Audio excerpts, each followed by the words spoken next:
The live TV, सच सबसे आगे।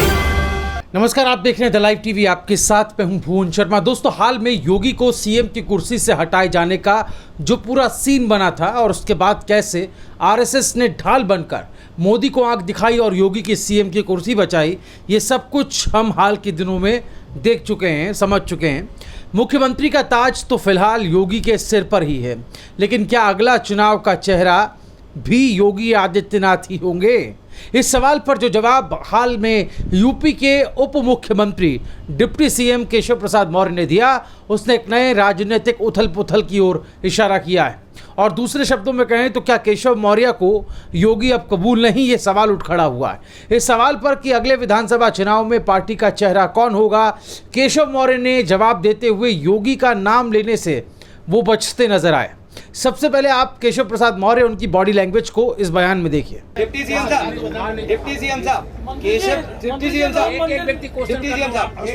केशव प्रसाद मौर्य के अनुसार 2022 में भाजपा का चेहरा कौन होगा?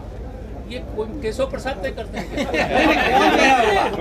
चेहरा कौन होगा 2022 में? देखिए, एक सेकंड, ये सवाल देखिए, जो एक सेकंड सवाल का जवाब दिल्ली के में हमारा राष्ट्रीय नेतृत्व है, उनको देना है। आप उप मुख्यमंत्री उत्तर प्रदेश से आप बात कर रहे हो, तो सवाल ही गलत कर रहे हो। तो सुना आपने, घुमाकर जवाब देते हुए मौर्य ने कहा कि मामला केंद्रीय नेतृत्व पर छोड़ देते हैं। माने इतना बड़ा जो तूफान अभी खड़ा हुआ, भाजपा की सेंट्रल टीम, आरएसएस के सब धुरंधर लखनऊ में आकर योगी को लेकर रायशुमारी करने लगे, विधायकों, सांसदों का, नेताओं का मन टटोलने लगे। इस तूफान को शांत करने योगी खुद दिल्ली दरबार में हाजिरी लगाने गए और आखिरकार ये तूफान इस अंजाम पर खत्म हुआ कि भाजपा में सब कुछ ठीक है और यूपी में योगी ही नेतृत्व करेंगे। इसके बाद भी अगर केशव मौर्य सीधे शब्दों में ये कहने का साहस नहीं जुटा पाते कि आने वाले वक्त में योगी ही चेहरा होंगे, तो क्यों नहीं इसे इस रूप में लिया जाए या देखा जाए कि योगी के नेतृत्व को लेकर भाजपा में अब भी संशय के बादल मंडरा रहे हैं। आपको बता दें कि केशव मौर्य और योगी के बीच लंबे समय से तनातनी चल रही है। केशव मौर्य यूपी में बीजेपी के पिछड़े समुदाय का चेहरा होने के नाते सियासत के लिए काफ़ी महत्वपूर्ण शख्स हैं। योगी की दिनों दिन बढ़ती अलोकप्रियता के चलते अब असंतुष्ट खेमे की सक्रियता, उसकी गतिविधियां बढ़ गई हैं। बतौर बीजेपी अध्यक्ष 2017 में बीजेपी की बड़ी जीत के पीछे केशव प्रसाद मौर्य का भी अहम योगदान माना गया। यहां तक कि चुनाव से पहले और जीतने के बाद मुख्यमंत्री बनने के चेहरों में प्रबल दावेदारी के तौर पर केशव प्रसाद मौर्य को देखा गया और इन सबसे भी ज़्यादा केंद्रीय हाईकमान के खासम खास माने जाते हैं मौर्य। लेकिन सब जानते हैं कि आरएसएस फैक्टर की वजह से मुख्यमंत्री योगी आदित्यनाथ को ही बनाया गया।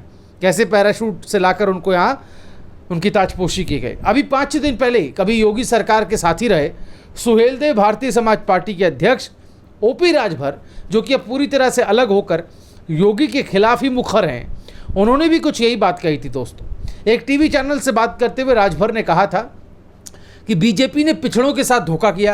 केशव प्रसाद मौर्य को सीएम बनाने को कहा था लेकिन नहीं बनाया। इनको सिर्फ चुनाव के वक्त में पिछड़ों की याद आती है और यूपी से लेकर दिल्ली तक ड्रामा चल रहा है। इसके अलावा राजभर ने अपने एक ट्वीट में बीजेपी को डूबता हुआ जहाज बताया और ये कहा कि वो पार्टी से गठबंधन बिल्कुल नहीं करेंगे, क्योंकि इस बात के कयास लग रहे थे कि वो गठबंधन हो सकता है। अपने ट्वीट में राजभर ने लिखा था कि बीजेपी डूबती हुई नैया है, जिसको इनके रथ पर सवार होना है हो जाए, पर हम सवार नहीं होंगे। जब चुनाव नज़दीक आता है तब इनको पिछड़ों की याद आती है, जब मुख्यमंत्री बनाना होता है तो बाहर से लाकर बना देते हैं। हम जिन मुद्दों को लेकर समझौता किए थे, 4.5 साल बीत गया, एक भी काम पूरा नहीं हुआ, ये कहा ओम प्रकाश राजभर ने। वहीं अभी हाल में केशव प्रसाद मौर्य से जब ये सवाल किया गया दोस्तों कि असम मॉडल की बहुत चर्चा हो रही है, असम में सर्बानंद को हटाकर हेमंत बिस्वा शर्मा को सीएम बनाया गया, इस सवाल का जवाब भी वो टाल गए। उन्होंने कहा कि ये सवाल केंद्रीय नेतृत्व का है। महत्वाकांक्षा के सवाल पर केशव प्रसाद ने कहा कि पार्टी जिसके अंदर जैसी क्षमता देखती है उसे जिम्मेदारी देती है। उन्होंने कहा मुझे अध्यक्ष बनाया, डिप्टी सीएम बनाया, लेकिन मेरी महत्वाकांक्षा कभी नहीं रही। पार्टी योग्यता के हिसाब से काम देती है और जो काम करके रिजल्ट देता है उसे बढ़ाती है। दोस्तों, उधर बीते 25 मई को अमर उजाला में छपी इस खबर के हिस्से को आप पढ़िए। इसमें साफ तौर पर लिखा है कि उप मुख्यमंत्री केशव प्रसाद मौर्य की टीम को ये समय एक बार फिर अवसर के रूप में दिखाई दे रहा है। टीम को लग रहा है कि पंचायत चुनाव के नतीजे, कोरोना से उपजी नाराजगी बड़ा अवसर बन सकती है, ये बड़ी अपॉर्चुनिटी बन सकती है। टीम केशव के सदस्य और एक विधायक दबी जुबान से मानते हैं कि सीएम पद के असली हकदार केशव प्रसाद मौर्य थे। वो मुख्यमंत्री होते तो अन्य पिछड़े वर्ग की तमाम जातियां भाजपा का साथ छोड़कर ना भागती, न ही पंचायत चुनाव में भाजपा का ऐसा हश्र होता। समझा जा रहा है कि शीर्ष नेतृत्व अब इस गड़बड़ी को अगले 2-3 महीने में दूर कर लेना चाहता है। वहीं हाल में यूपी में योगी को हटाने और एक चेहरे को लाने का जो सियासी ड्रामा चला, इसे लेकर एक वरिष्ठ पत्रकार विजय त्रिवेदी ने सत्य हिंदी वेबसाइट पर अपने लिखे आर्टिकल में केशव मौर्य का जिक्र किया। उन्होंने लिखा कि उप मुख्यमंत्री मौर्य ने पिछले 4 साल की अपनी व्यथा नेताओं के सामने रखी।